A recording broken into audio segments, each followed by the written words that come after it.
Joining us now, former Congressman Beto O'Rourke of Texas. Congressman O'Rourke, this map is pretty much a done deal as soon as Tuesday. So what is the fight going to look like for Democrats in Texas?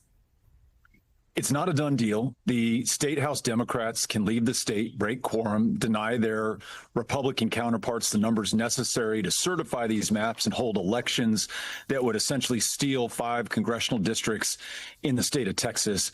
My hope is that they will do this and not only deprive Donald Trump of these 5 seats, but really inspire a country that has been waiting for Democrats to fight and to fight to win. If we can also seize the initiative in states where Democrats hold power, think of California or New Jersey or New York or Illinois, and redraw districts now. Don't wait for them to punch first, but we punch first and we punch harder, realizing there are no refs in this game anymore. No courts are going to ride to the rescue. This is just an all-out bare-knuckle brawl, and we've got to win it and be ruthlessly focused on it. If we do that, then we have a chance of avoiding the worst possible outcome, which is Donald Trump stealing the 2026 election now in 2025. No longer will we have a check on his lawlessness, accountability for his corruption and crimes, and we will see a Republican majority Congress roll out the royal red carpet for a 3rd Trump term. Those are the stakes. That's why we've got to fight, and we've got to fight to win. Beto, hi, it's Molly Jong-Fast. I'm wondering, this special session is supposed to be about the flooding. Do people in Texas understand, are they getting the message that this was a special session that was supposed to be about flooding that has turned into Donald Trump's request to gerrymander the state? I mean, do you, when you talk to people in Texas, are they angry? How do they feel about this?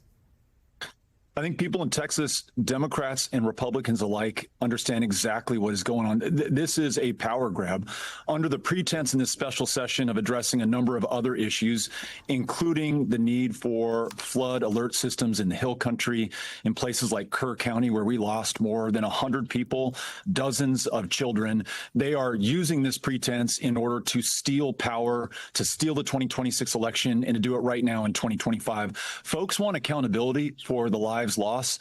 They want investment in the infrastructure that will prevent lives from being lost going forward. They don't want these political games being played right now. But Molly, as you know, if Trump and Abbott and the Republican majority in Texas, thick as thieves, are successful in hijacking this election, it just won't matter because they will be able to run the numbers, run the table, and run the maps. And there won't be accountability for the wrong done to those in the Hill Country.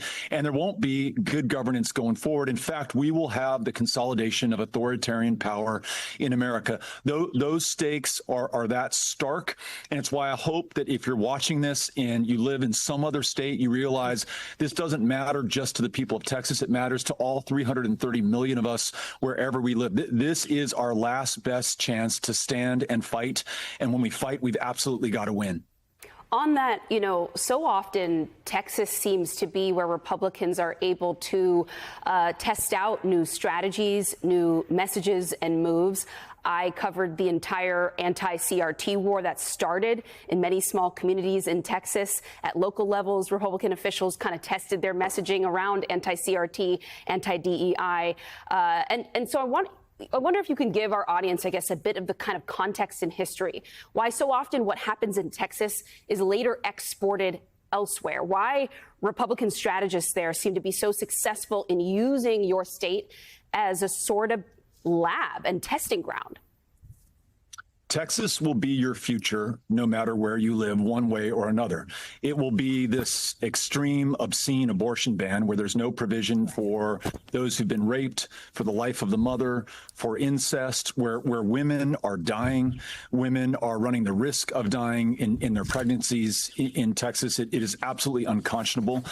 Your future will be a state that leads the nation in school shootings more than 3 years after Uvalde, 19 kids, 2 heroic teachers slaughtered, identified only by the shoes they were wearing because their bodies were so badly disfigured. Nothing's changed in those 3 years to make it any less likely it'll happen to any other kid in this state. A $7.25 an hour minimum wage, the least insured population in America, leading the country in childhood diabetes deaths. That's your future, the extreme hothouse of Republican crazy ideas, as you just pointed out. Or if we stand and fight and win, your future is one that we've seen before in Texas. I mean, we are the people who led the fight for Roe versus Wade in 1973. We're the state that produced the president that signed the Civil Rights Act in 64, the Voting Rights Act in 65. Some really bad stuff is happening in Texas, but some really good things have come from this state as well. That's why we need all hands on deck in this state, or what you see right now will be your future no matter where you live in this country.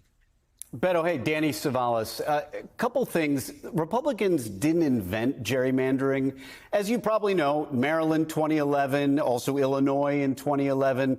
Democrats did stuff that was kind of similar. What's your response to critics who are going to say exactly that? They're right. This is human nature. It's not a Republican or a Democrat thing. People in power want to hold on to power, want to grow their power, and they'll do it by any means necessary unless they're constrained and controlled by the law. That's kind of the foundational promise and premise of this country. We're created equal, and we should expect to be treated equally under the law. The Voting Rights Act in 1965 tried to stop these kinds of shenanigans where members of Congress choose their own voters instead of the other way around.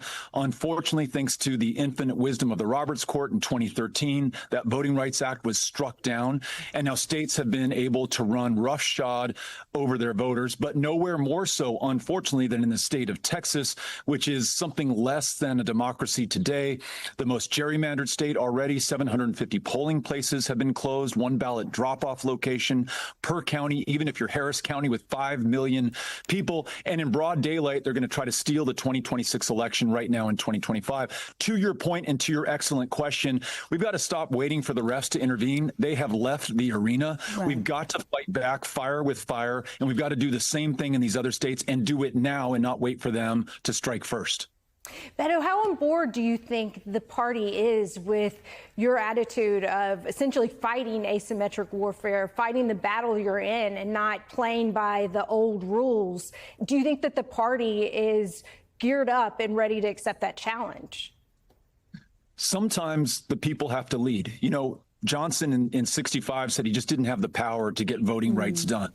You know, King went out there and he said, we got to go get this guy some power. 24-year-old John Lewis in 1965, not an election year, leads that march across the Edmund Pettus Bridge, gave Johnson that power. Within 8 days, he gives the most amazing voting rights speech and is signing it into law that summer. Right now, the people have to lead, and the people have to show our fellow Democrats, including those in elected office, including those in the DNC suite, exactly what it means to lead. And they're doing it across the country, in Tuscaloosa, Alabama, in Oklahoma City, where we are right now, in Milwaukee, and all across the state of Texas. They want us to fight. They don't want us to fight back, react, resist, respond. They want us to take the lead, get off the back foot, get onto the front one, get off of defense, onto offense. Don't await the blow to be thrown by the other side. Throw ours first and throw it harder. If we don't do that, it's not as though we lose Texas or we lose an election or our political party loses power. We lose what Lincoln called the last best hope of Earth. The whole thing is on the line right now. We've got to fight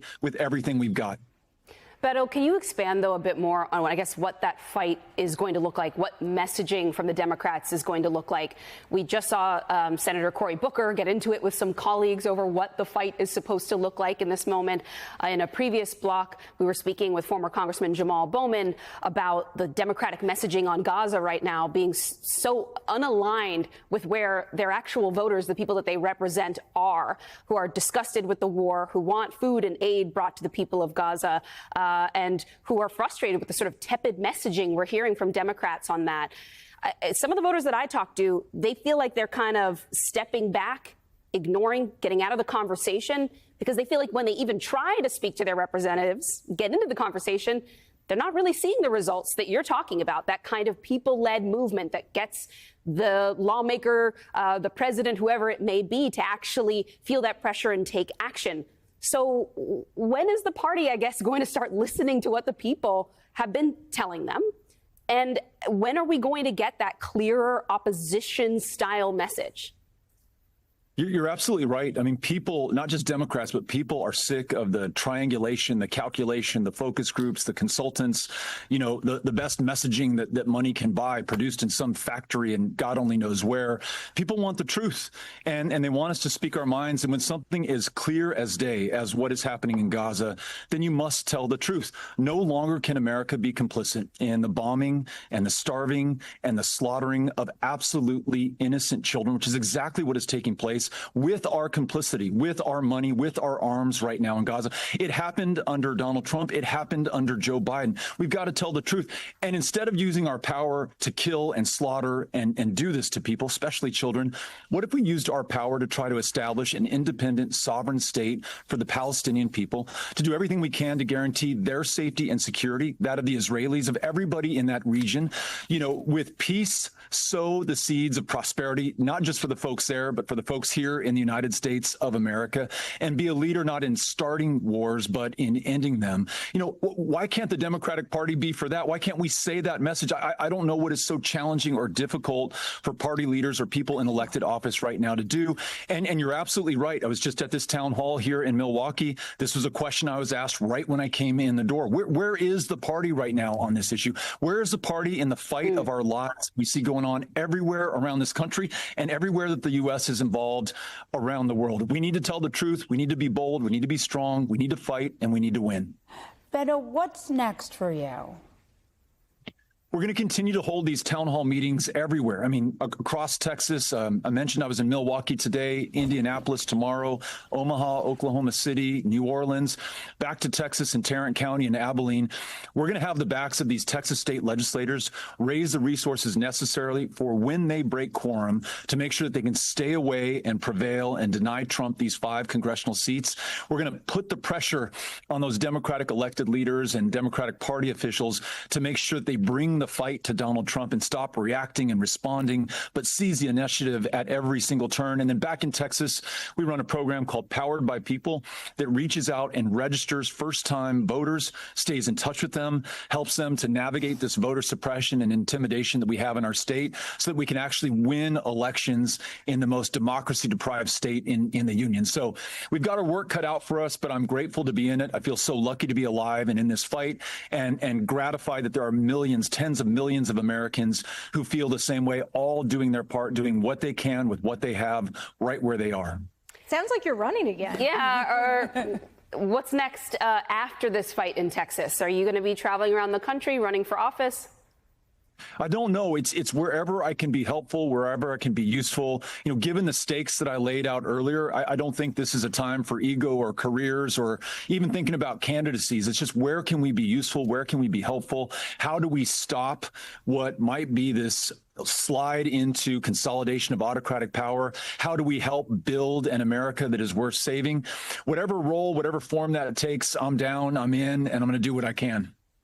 Well, I will say some of the voters that I talk to, they want Democrats to come to their communities and talk to them without asking for anything in return.